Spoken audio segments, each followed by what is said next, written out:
Welcome to Lucky Chapter 7 of the Let's Play for In Memoriam, or Missing Since January. We left off last time on the BROUS puzzle, if I'm pronouncing that correctly, where we had to find the first name of the victim. I believe we're on the first sacrificial victim. The only information we were given was the father's name and the company he worked for.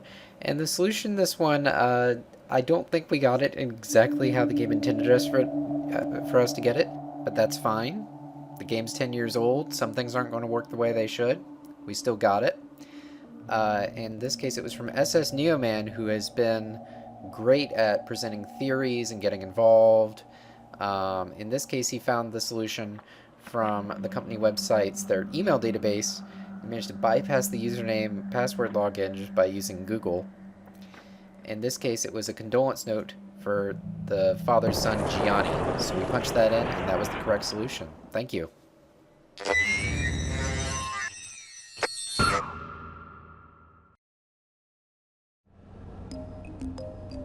Questioning Helena Whitford's friends and family didn't get me anywhere. However, it wasn't until a few weeks later that my attention was caught by an article in an Italian paper about a Dominican priest who had been murdered in... There were so many similarities between the two murders that I decided to set off for Italy.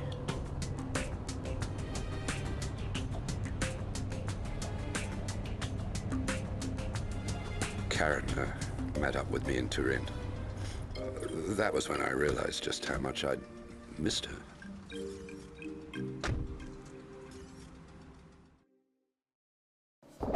So I think it's important to note at this point that we're not quite going in sync with Jack's investigation. We're finding things out at a different rate that he is, in a different order than he is. So the murder that he's investigating may not have been the same one we were just looking at. But it might be coming up soon. We'll find out. Our next puzzle is going to be AMPHATAB. I really hope I'm not butchering these names. It's not really a pronunciation guide for Missing Since January. Oh, the second sacrificial victim. I'm a little worried about how many there might be, because that leaves at least 3 so far.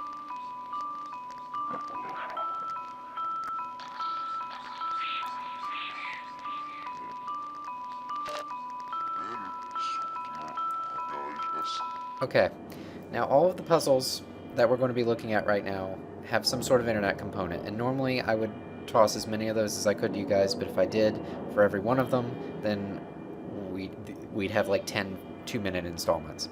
This one here, you just need to search for the text that is on one of the pictures, Jusamon von Ravensburg, and you'll get this site, which I'll bring up the English version here.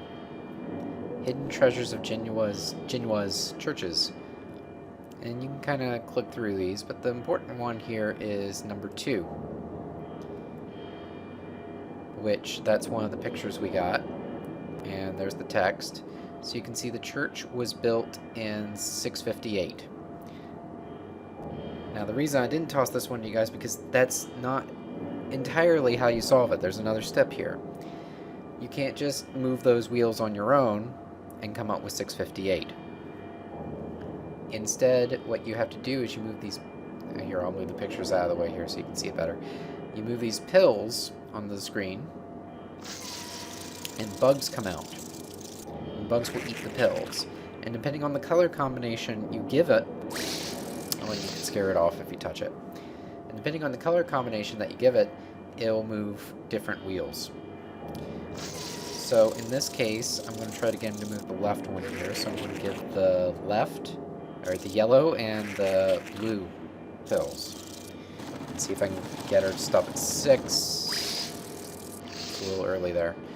So we'll try this again.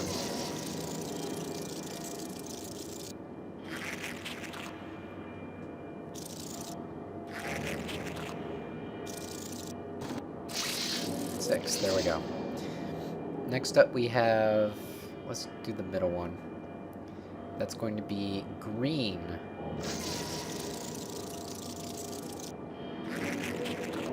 And blue. So try to get the 5 here. 3, 4, 5. There we go. Brilliant. Now you might be wondering why I haven't used red so far. The reason is that red,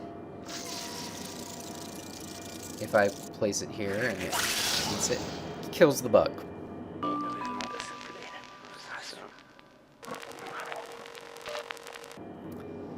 So I'll try to get a new one in here, so we can do the right one and finish this one up.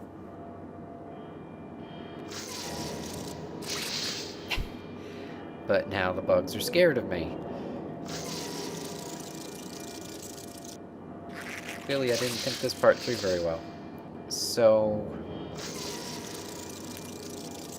hopefully I can still do this. Nope. Alright, so what I'm going to have to do is actually start this one over. Joys of doing things live. To give a little bit of behind-the-scenes insight here, you actually can't, you know, have multiple save points in this game. Once you progress, you're progressed. You can't go back.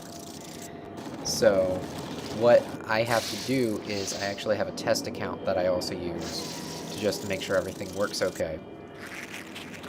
But otherwise what you see here is live. And if things mess up, things mess up. I can't reload. I can't just do it over again. So this Let's Play is very much by the seat of my pants here. Alright, so that's the right one. We'll do, let's see.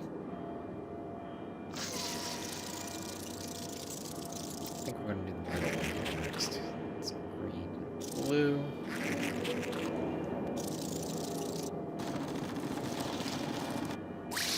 Ah, I missed by one.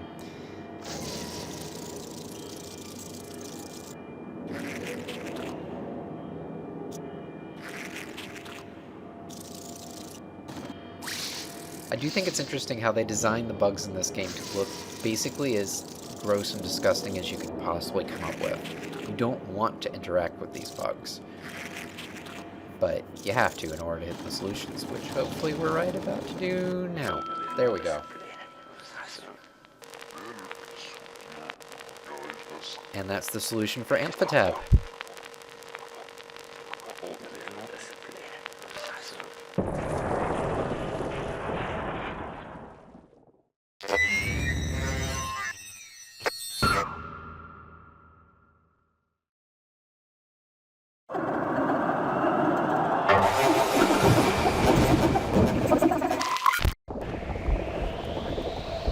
Alright, so it looks like we have 3 left in Terra. I don't know if we're going to get to all of them today, but we'll get to at least 2 of these.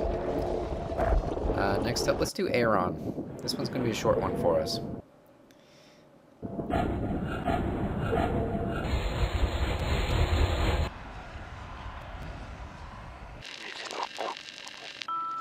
Now we have a 3rd sacrificial victim, which, since we're not going in order, we don't know where Helena Whitford fits into all this. That brings the body count up to 4 now.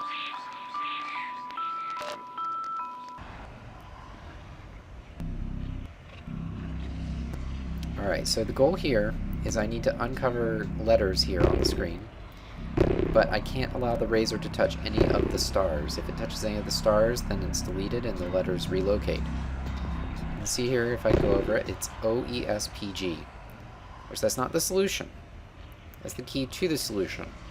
So once again, we're going to Google that, OESPG, and it comes up with this website, the St. Paul's Scouts Association of Geneva, which the only really important thing here is it's run by someone named Father Mallard. So there's no first name there, but hopefully the last name is enough. Let's try that. And that's the solution.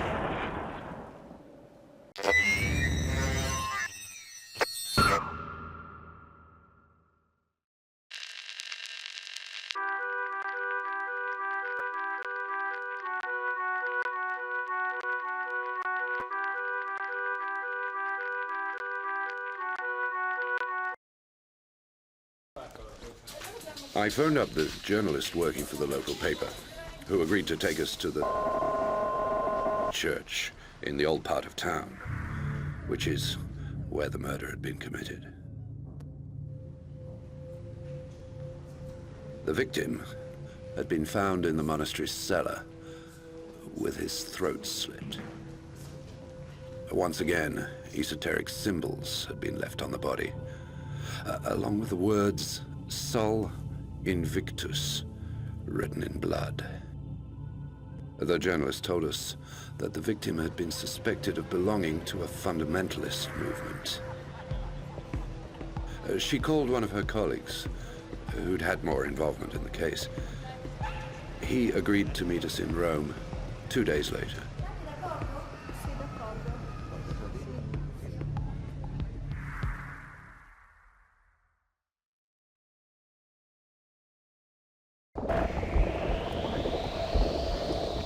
So Jack's falling a little bit behind us at this point. It sounds like he's only aware, Aaron's only aware of 2 murders, where we're up to 4. So we're going to do another puzzle here. It's RHOMENOS, RHOMENOS. So many different ways you can pronounce it. 4th sacrificial victim. There's a lot of bodies in this chapter. So we're up to 5 total.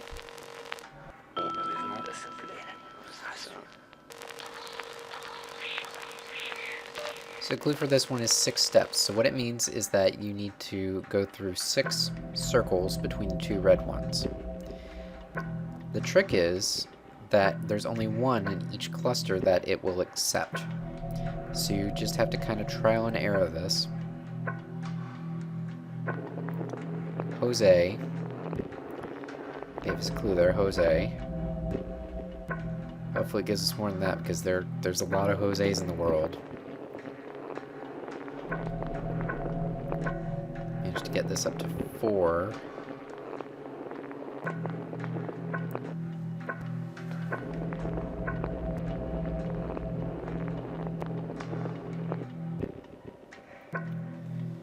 Almost there. More than halfway at least.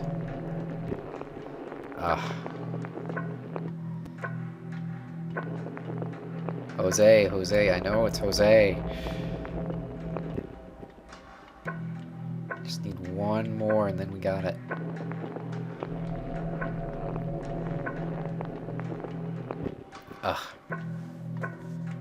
I even did that one already.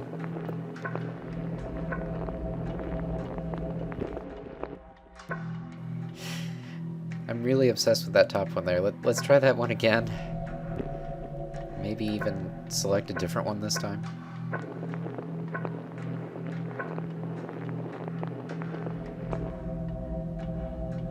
No. Okay.